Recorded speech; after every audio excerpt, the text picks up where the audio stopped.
वजन तो तीन कहिए जे पीड़ पड़ाई जानी रे। वैष्णवजन तो तीन कहिए जे पीड़ पड़ाई जानी रे।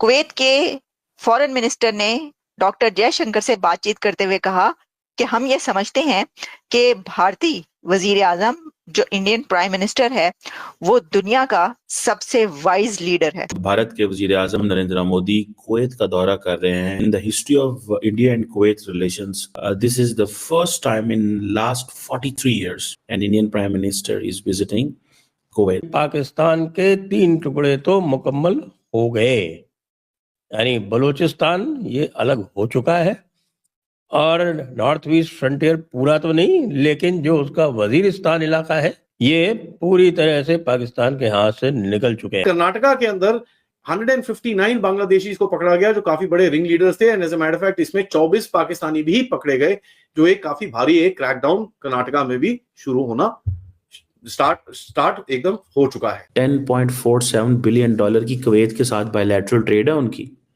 तो आपको खुद ही इस चीज से अंदाजा लगा देना चाहिए फिर कहां से आएगा कश्मीर इशू।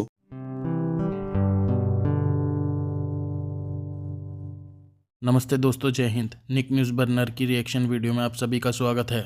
दोस्तों, भारत के पीएम नरेंद्र मोदी कुवैत के दौरे पर गए हुए हैं और कुवैत में उनको बहुत ही ज़्यादा भव्य स्वागत किया गया और उनको रेड कारपेट भी वेलकम किया गया। और दोस्तों, कुवैत के जो शेख थे भारत के प्रधानमंत्री नरेंद्र मोदी से मिलने के लिए बहुत ही ज़्यादा उत्सुक दिखाई दे रहे थे। और दोस्तों, भारत के प्रधानमंत्री नरेंद्र मोदी ने कुवैत के शेख को महाभारत भी गिफ्ट की। दोस्तों, मोदी जी का स्वागत भारतीय संस्कृति के अनुसार किया गया और वहां पर डांस प्रोग्राम भी रखा गया। और दूसरी तरफ कुवैत के एक बहुत बड़े सिंगर ने वैष्णव अजंतो भजन भी गाया, जिसे देखकर पाकिस्तानी बहुत ही ज़्यादा चिढ़े हुए हैं, बहुत ही ज़्यादा रो रहे हैं, क्योंकि दोस्तों कुवैत ने $10 बिलियन का इन्वेस्टमेंट भारत में कर चुका है और बहुत सारी एनर्जी डील्स भी साइन करेगा, जिसे देखकर पाकिस्तानी बहुत ही ज़्यादा रो रहे हैं, चीख रहे हैं, चिल्ला रहे हैं अपनी मीडिया पर और कह रहे हैं भारत में जो नरेंद्र मोदी है वो उनके दौरे की वजह से जितनी भी गल्फ कंट्री है, सऊदी अरब, यूएई, पाकिस्तान को भाव भी नहीं दे रही है, ना ही भीख दे रही है और ना ही अपनी कंट्री में एंट्री दे रही है। तो दोस्तों, इसी टॉपिक पर चलते हैं आगे की वीडियो की तरफ। धन्यवाद। इंडिया जो है is a hub for Kuwait's blue collar workers, और इंडियन नरेंद्र मोदी जो लेबर कैंप है वहाँ पे भी जाएंगे, इंडियन कम्युनिटी से भी बात करेंगे और वहाँ पे कोई टूर्नामेंट हो रहा है उसके हवाले से भी। सो मोदी साहब का वहाँ पे जाना Kuwait, that makes a lot of इसकी that has a lot of meanings. और असल में तो वो इंडियन जो डियास्पोरा से बात करते हैं वो एक चीज़ इम्पॉर्टेंट है। और इसमें एक जो है वो जिसे कहते हैं ना, एक हाला मोदी जो कम्युनिटी इवेंट होगा, जो एक स्पोर्ट्स कॉम्प्लेक्स है कुवैत के अंदर, वहाँ पे होगा। सो ये आप समझ लें, ये एक नया चैप्टर इंडिया कुवैत रिलेशंस में है।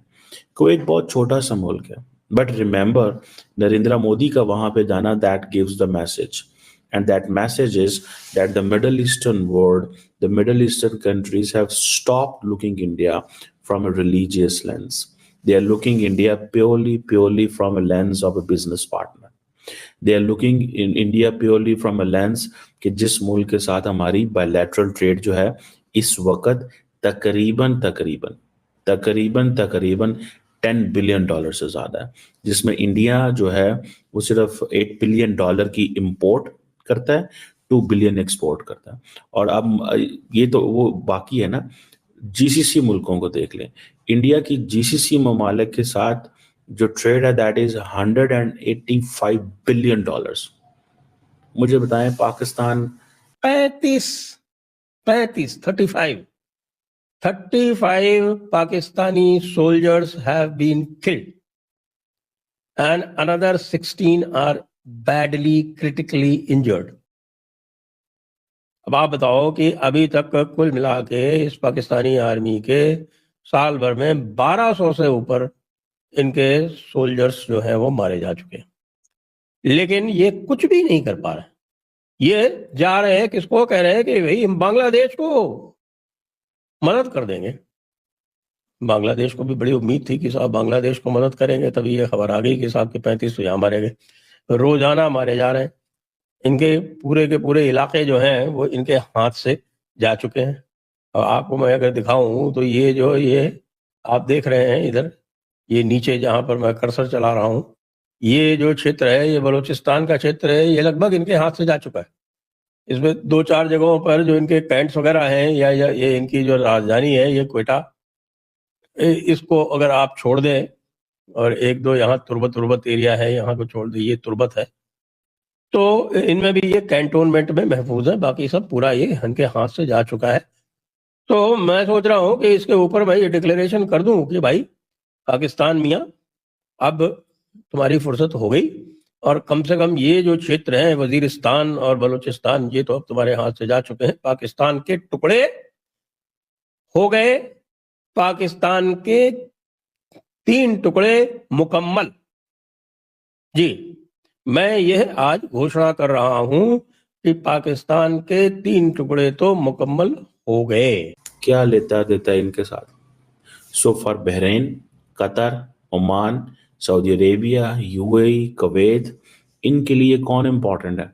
$185 बिलियन वाला मुल्क जिनके साथ उनकी बायलैटरल ट्रेड है, या वो मुल्क जाके जो कहेगा या 500 मिलियन दे दो, $1 बिलियन दे दो, हमने अपने बैंक में रखना है, फिर हम आपको थोड़े दिनों बाद हम आपको दे देंगे। किसकी ज्यादा वैल्यू करेगा? $10.47 बिलियन की बायलैटरल ट्रेड है, $10.47 बिलियन की कुवैत के साथ बायलैटरल ट्रेड है उनकी। तो आपको खुद ही इस चीज से अंदाजा लगा देना चाहिए। फिर कहां से आएगा कश्मीर इशू? चले हैं कॉम्प्रोमाइज करेंगे, 6 मुल्क $200 अरब ही कर लेंगे। 6 मुल्क छोटे छोटे मुल्क हैं सारे, ठीक है, $200 अरब की बिजनेस करते हैं इंडिया के साथ, तो क्या वो कश्मीर के लिए कंप्रोमाइज कर देंगे? मुझे सिर्फ ये लॉजिक समझा दें, क्यों इंडिया इतना ज्यादा बढ़ चढ़ के एक्टिव इफेक्टिव है। 6 मुल्क $200 अरब की इंडिया के साथ कारोबार करें, चाइना $125 अरब की कारोबार करे इंडिया के साथ, अमेरिका $200 अरब की कारोबार करे, तो कौन पाकिस्तान की कॉज को परवाह करेगा? एक देखें ना, अब तो टर्की ने भी नाम लेना बंद कर दिया है कश्मीर का। जितनी भी मुलाकातें होती हैं टर्किश लीडरशिप की पाकिस्तानी लीडरशिप के साथ, कभी वो कश्मीर का जिक्र नहीं करते। वो कहते हैं यार चुप करो जाओ।